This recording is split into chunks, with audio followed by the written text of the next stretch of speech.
ہمیں یہ جان کر بہت صدمہ ہوا کہ وہ ہمیں دکھانے کے لیے اس طرح نہیں چل رہی۔ پھر دنیائے ادب کے وہ سارے ٹکڑے اور شعر اپنی آپ کھونے لگے جن میں کولے مٹکاتی عورتوں کا چسکے دار ذکر تھا۔ عمر، عماد اور مسعود جمعہ پڑھ کر آ گئے تھے اور ان کے ساتھ ریسٹ ہاؤس کا چوکیدار بھی تھا جسے انہوں نے مسجد سے ساتھ لیا تھا۔ چوکیدار بڑا سخت دل اور اصول پرست انسان تھا۔ سارے راستے عماد اس کی منتیں کرتا آیا تھا کہ ہمیں ریسٹ ہاؤس میں رہنے کی اجازت دے دے، لیکن وہ تحریری اجازت بنا کمرہ کھولنے پر رضامند نہ ہوتا تھا۔ ہم نے اپنا اپنا سامان کندھوں پر لادا اور چوکیدار سے مصافحہ کر کے کسی اور مسکن کی تلاش میں نکل کھڑے ہوئے۔ ہم اپنی اپنی پشت پر اپنا اپنا بوجھ لادے ناران کے بازار سے گزر رہے تھے، اور دکاندار، کسان، موچی، ترکھان ہمیں اپنی نگاہوں کے ترازو میں تول رہے تھے۔ بازار میں ایک طرف آٹا، دال، کھل بنولے، چپلی کباب، چائے اور گھڑی ساز وغیرہ کی دکانیں تھیں۔ دوسری جانب خشک میوے، jeep tyre, jeep battery, jeep ترپال وغیرہ کی دکانیں تھیں۔ دکانوں کے باہر کچھ لڑکے سبز اخروٹ اور املوگ بیچ رہے تھے۔ ہر 4 دکانوں کے بعد سڑک کے کنارے ایک موچی بیٹھا تھا۔ مفتی نے چلا کر کہا، اوئے حرام زادو، آہستہ چلو، پتہ نہیں تمہارے ساتھ ایک 70 سال کا بوڑھا چل رہا ہے۔ ہم نے پلٹ کر دیکھا، ہمارا 70 سال کا بوڑھا ایک نوجوان گجری اور اس کے کم عمر بھائی کے ساتھ کھڑا باتیں کر رہا تھا اور انہیں جیب سے نکال کر کچھ دے رہا تھا۔ مفتی ہمیں روکنا نہیں چاہتا تھا بلکہ اپنی طرف متوجہ کرنا چاہتا تھا۔ عمر نے کہا، دیکھا دیکھا، میں نہ کہتا تھا اس کمبخت کو ساتھ لے کر نہ چلو، یہ ہم سب کو دکھا دکھا کر ترسا ترسا کر مارے گا۔ اسی کی تو ساری برکت ہے عمر، مسعود نے جواب دیا اور خوش دلی سے مسکرانے لگا۔ مسعود بڑا کمینہ اور دنیا دار انسان ہے، لیکن اپنے دوستوں کی خوبیوں کی دل کھول کر داد دیتا ہے۔ پچھلے کچھ عرصے سے عماد پر بھی مسعود کی خصلت کا رنگ چڑھنے لگا ہے۔ عمر کیونکہ ایک سادہ لو انسان ہے، اس لیے وہ بھی کود پھاند کر ان کے دائرے میں آ جاتا ہے، لیکن میں کبھی اس کھیل میں شریک نہیں ہوا۔ مجھے شروع سے غیبت اور منافقت پسند ہے، اور میری انا نے کبھی برداشت نہیں کیا کہ میرے ہوتے ہوئے کسی اور کی تعریف ہو، کسی اور کی بات ہو، اور اس گفتگو میں میرے ہی دوست شریک ہوں۔ میں جانتا ہوں یہ بری عادت ہے، لیکن یہ عادت میرے ساتھ پیدا ہوئی ہے۔ خان بابا سے ہم نے 2 کوٹریاں کرائے پر لیں، 8 روپے یومیہ کے حساب سے۔ ہر کوٹری میں 3 چارپائیاں تھیں۔ مسعود، میں اور مفتی ایک کوٹری میں، اعظمی، عمر اور عماد دوسری کوٹری میں۔ درمیان میں لکڑی کی دیوار تھی۔ لکڑی سوکھ جانے سے جوڑوں میں بڑی بڑی دراڑیں پیدا ہو گئی تھیں۔ ہم ایک دوسرے کے ساتھ بآسانی بات کر سکتے تھے اور ایک دوسرے کو کپڑے بدلتے دیکھ سکتے تھے۔ دراصل اس دیکھنے کا احساس ہمیں عماد نے دلایا، جو ہر مرتبہ پاجامہ بدلتے ہوئے آواز لگاتا تھا، ادھر نہ دیکھنا، میں پتلون اتار رہا ہوں۔ اس کے جواب میں مفتی ہمیشہ اینک لگا کر کہا کرتا، بدل بدل، ہم نہیں دیکھ رہے۔ جب ہم کوٹریوں میں اپنا سامان کرینے سے فرش پر لگا کر چارپائیوں پر لیٹ گئے تو پہاڑوں کی چوٹیوں پر شام اترنے لگی۔ میں نے باہر جھانکا اور ریڈیو اناؤنسر کی طرح اعلان کیا، آئی شام، آئی شام، آئی شام۔ مسعود بولا، واہ! میں نے کہا، یہ میرا فکرہ نہیں ہے، رفیق حسین کا ہے۔ مفتی نے حیران ہو کر پوچھا، کون رفیق حسین؟ میں نے کہا، اس سے بڑا افسانہ نگار اردو کو اب تک کوئی نہیں ملا۔ میرے اس دعوے کو مسعود اور مفتی دونوں نے باطل جانا اور رفیق حسین سے لاتعلقی کا اظہار کر کے خاموش ہو گئے۔ تھوڑی دیر بعد مسعود بولا، پتہ نہیں کیسا افسانہ نگار ہوگا، لیکن یہ فکرہ غضب کا ہے۔ باہر ٹھنڈی ہوا چلنے لگی تھی اور شام سیاہ رنگ کے بگھیرے کی طرح خاموشی سے قدم اٹھاتی ہماری چوکھٹ کے باہر آ کر بیٹھ گئی۔ پہاڑوں کی شام محبت کرنے والی عورت کی طرح ہوتی ہے، خاموش، اداس، ان ڈیمانڈنگ۔ اس کے وجود سے ایسی ہی خوشبو آتی ہے جیسے عورت کی لوئی چادر سے آیا کرتی ہے۔ گرمیوں کی شامیں سردیوں کی شاموں سے مختلف ہوتی ہیں۔ اسی طرح پہاڑ کی شامیں میدانی شاموں سے مختلف ہوتی ہیں۔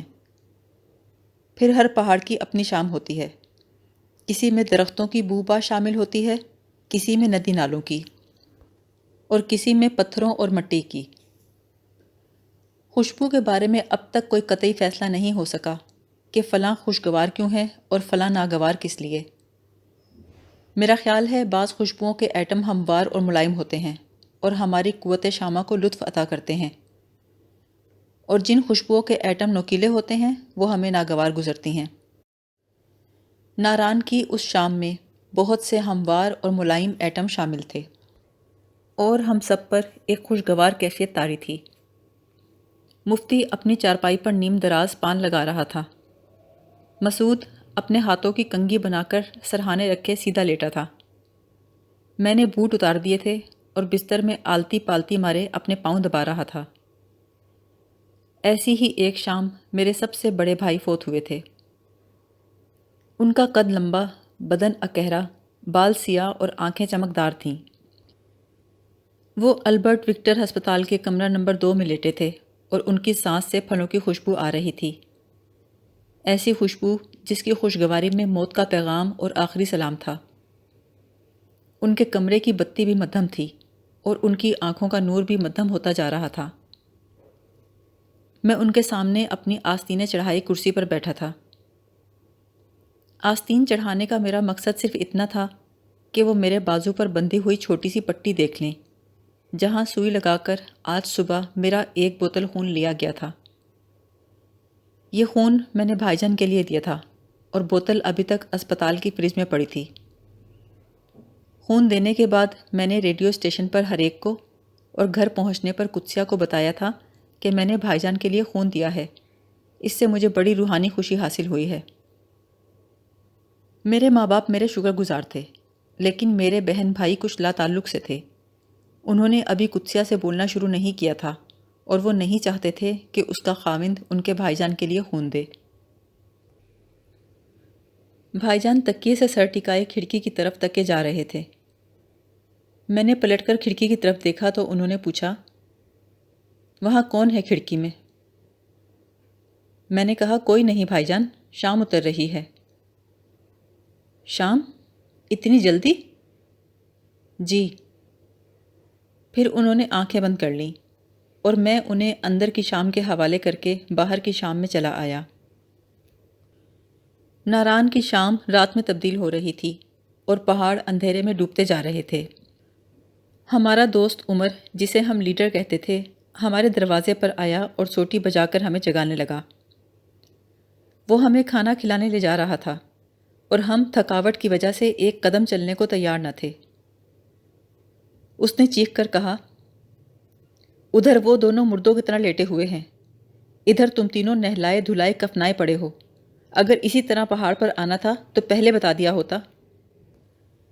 عماد بولا، مارو اس کو، مارو۔ مسعود نے محبت سے کہا، نہ لیڈر کو نہیں مارنا۔ مفتی نے کمبل کندھوں تک کھینچ کر کہا، یار عمر، یہ کیسے بے حیا لوگ ہیں تمہارے ساتھی؟ ایک تم ہو، ان کی خدمت کرتے ہو، انہیں ہر سال سیر پر لے کر نکلتے ہو، ایک یہ ہیں تمہارا مذاق اڑاتے ہیں۔ ایسی لیڈری سے تو ڈوب مرنا بہتر ہے۔ عماد نے اپنی کوٹری سے چلا کر کہا، یہ ہمارا لیڈر نہیں ہے مفتی جی، یہ ہپیوں کا لیڈر ہے۔ اس پر دونوں کوٹریوں نے مل کر نعرے مارے۔ مسعود اور اعظمی اپنی اپنی سوٹیاں لکڑی کی دیوار پر بجانے لگے۔ ہوٹل کا مالک خان بابا بھاگ کر آیا، اس کے ساتھ اس کا گونگا ملازم بھی تھا۔ دونوں کے ہاتھ میں چیڑ کی جلتی ہوئی لکڑیاں تھیں جو وہ جلدی میں چولہے سے کھینچ لائے تھے۔ مفتی بولا، لے یار عمر، تیرا مشل بردار جلوس نکلنے کا انتظام ہو گیا ہے۔ پھر ہم سب اتنی زور سے ٹوڈی بچہ ہائے ہائے، ٹوڈی بچہ ہائے ہائے کے نعرے لگانے لگے کہ ساری وادی میں کوہرام سا مچ گیا۔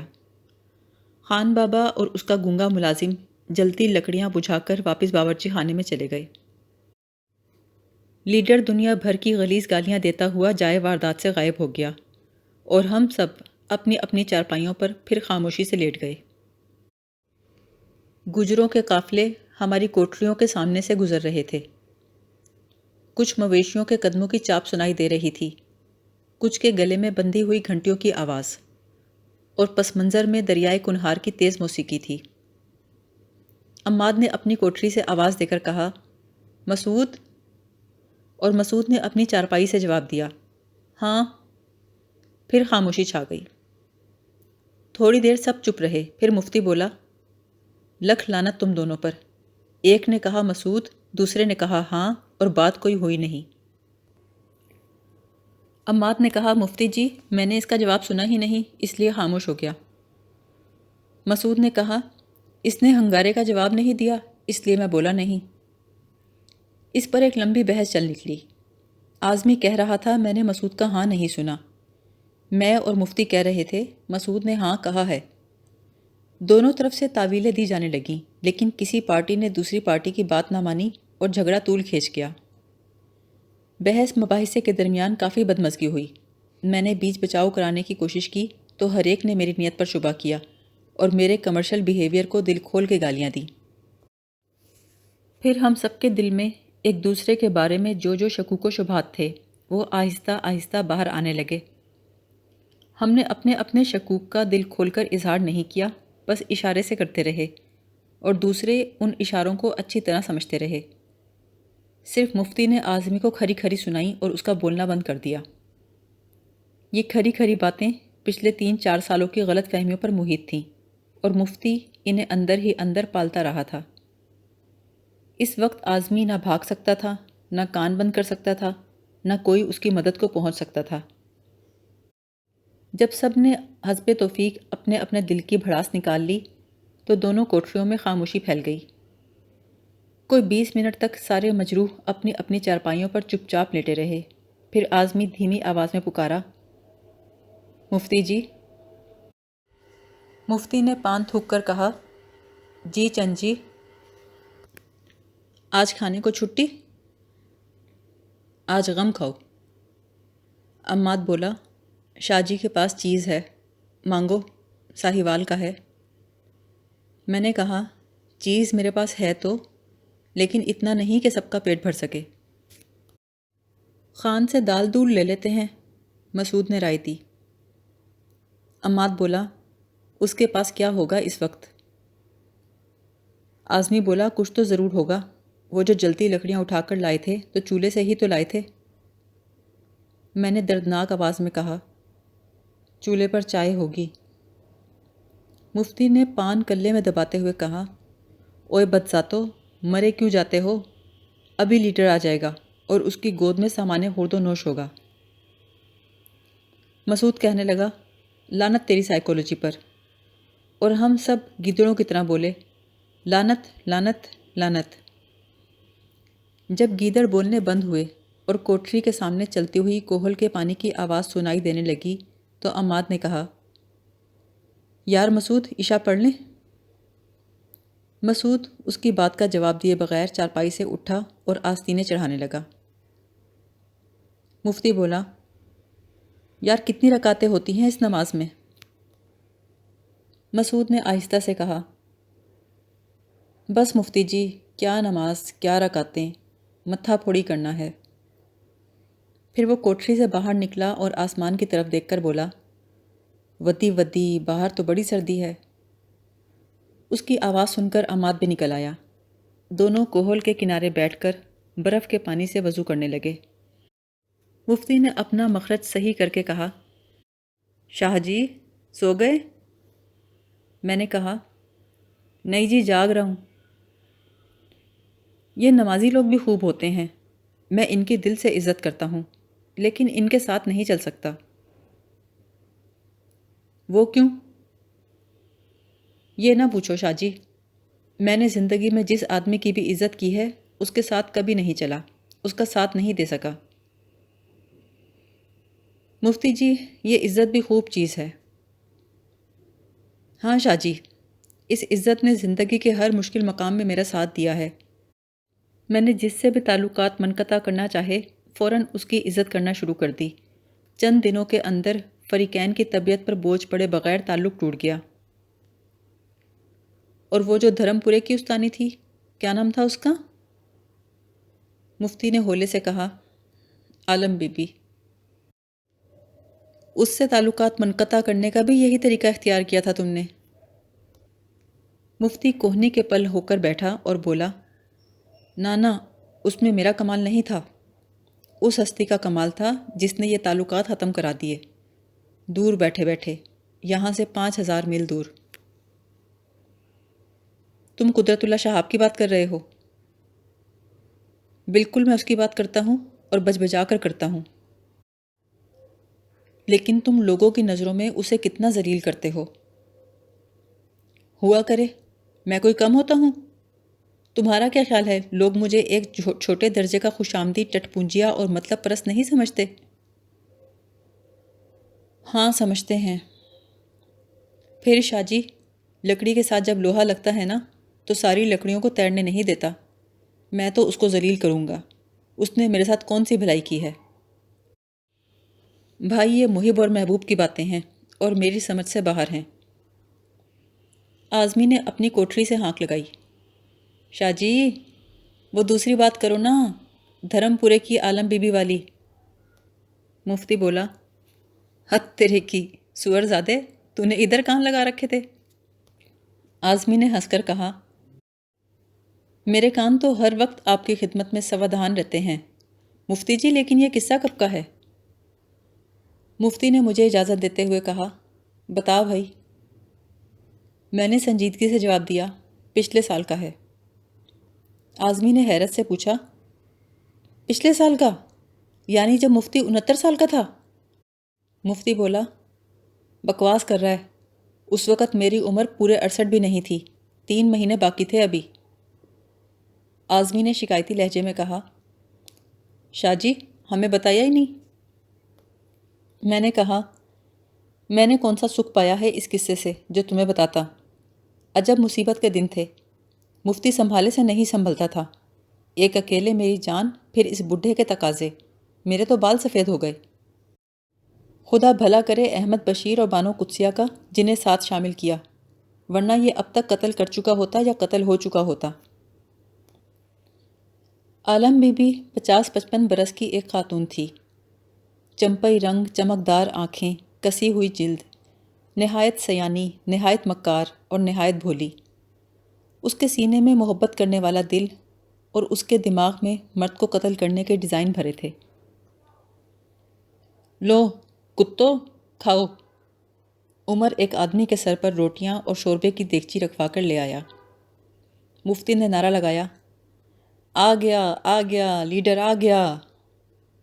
عمر نے جل بھن کر بجو کی طرح اس کی نقل اتاری، پھر کوٹری میں پڑے ہوئے میز کو اپنے رومال سے صاف کرنے لگا۔ آہستہ آہستہ اس نے کھانا میز پر چنا اور بڑبڑانے لگا۔ دراصل وہ ہمیں گندی گالیاں دے رہا تھا اور قسمیں کھا رہا تھا کہ اگلے سال ہمارا لیڈر نہیں بنے گا۔ مفتی آہستہ آہستہ گنگنا رہا تھا، تو لیڈر بنے ہی بنے، تجھے اس سے اچھے عوام کہاں ملیں گے؟ مفتی کی بات سن کر وہ اور چمکتا اور گالیوں کی بوچھاڑ تیز کر دیتا۔ اعظمی اپنی اونی ٹوپی کانوں تک کھینچ کر ہماری کوٹری میں آ گیا۔ اس نے بتایا کہ نمازیوں کی نماز بھی بس ختم ہونے والی ہے، انہوں نے کھانے کی خبر رکوع میں جاتے ہوئے سن لی ہے۔ مفتی بولا، آؤ جب تک ہم ہاتھ دھو لیں۔ وہ ہاتھ دھونے کوہل پر گیا، لیکن پانی میں ہاتھ ڈالے بغیر واپس آ گیا کیونکہ کافی سردی تھی۔ کھانا کھاتے ہوئے ہم سب خاموش تھے اور کھانا کھا چکنے کے بعد نیندرانے لگے۔ کسی نے کسی سے بات نہ کی۔ جن کو ہاتھ دھونے تھے وہ صابن دانی لے کر کوہل پر چلے گئے، جنہیں پوچھنے تھے وہ بستر کے ساتھ پہنچ کر لیٹ گئے۔ دونوں کوٹریوں میں چارپائیوں پر سگریٹوں کے جگنو چمکنے لگے۔ سب سے پہلے مفتی سویا، اس کے بعد عماد کے خراٹوں کی آواز آنے لگی۔ پھر مسعود نے سگریٹ کا آخری ٹوٹا کونے میں پھینکا اور کروٹ بدل کر سو گیا۔ جن دنوں میں روم گیا تھا میری عمر 27 برس تھی۔ اس وقت بھی میں ایسی ہی ایک کوٹری میں رہتا تھا، لیکن وہ کوٹری زمین پر نہیں تھی بلکہ ایک اونچے مینشن کی 6ٹھی منزل پر تھی اور مجھے 116 سیڑھیاں طے کر کے اس تک پہنچنا پڑتا تھا۔ کوٹری کے ایک کونے میں میرا بستر تھا، کھڑکی کے پاس لکھنے کی میز تھی، اس کے ساتھ کپڑوں کی الماری اور الماری کے قریب اسٹوو لیمپ جہاں میں صبح اٹھ کر کافی بناتا تھا۔ ہر روز رات کو سونے سے پہلے مجھے اپنے گھر کے سارے لوگ باری باری یاد آتے۔ میری یادوں میں ہر آنکھ میں شفقت کی فراوانی زیادہ ہو جاتی، ہر آواز میں محبت کا لوچ بڑھ جاتا، جس سے تنہائی کی مدت اور طویل ہو جاتی تھی۔ میں 8ویں جماعت میں تھا جب ہمارے گاؤں میں بڑی آپا کی سہیلی باجی سلمہ آئی تھیں۔ وہ کسی کالج میں پڑھتی تھیں اور ریاضی کی طالبہ تھیں۔ ان کے کانوں میں سونے کی نازک سی بالیاں تھیں۔ وہ جب بات کرتیں تو لگتا جیسے ہنس رہی ہوں۔ مجھے سیدھے کھڑے ہونا، بالوں میں کنگھی کرنا، کونیاں صاف کرنا اور ناک میں انگلی نہ ڈالنا باجی سلمہ نے سکھایا تھا۔ وہ جتنے دن ہمارے گھر رہیں، میں اپنے دوستوں کے ساتھ کھیلنے نہیں گیا، ماں کے ساتھ اونچی آواز میں نہیں بولا، ابا جی کے بوٹ اتروانے اور سلیپر لانا کبھی نہیں بھولا۔ میری زندگی موت، رنج و غم، سود و زیاں باجی سلمہ کے لیے ہو گیا تھا۔ مجھے یقین تھا مجھے ایک دن مرنا ہے اور لوٹ کر باجی سلمہ کی خدمت میں پہنچنا ہے۔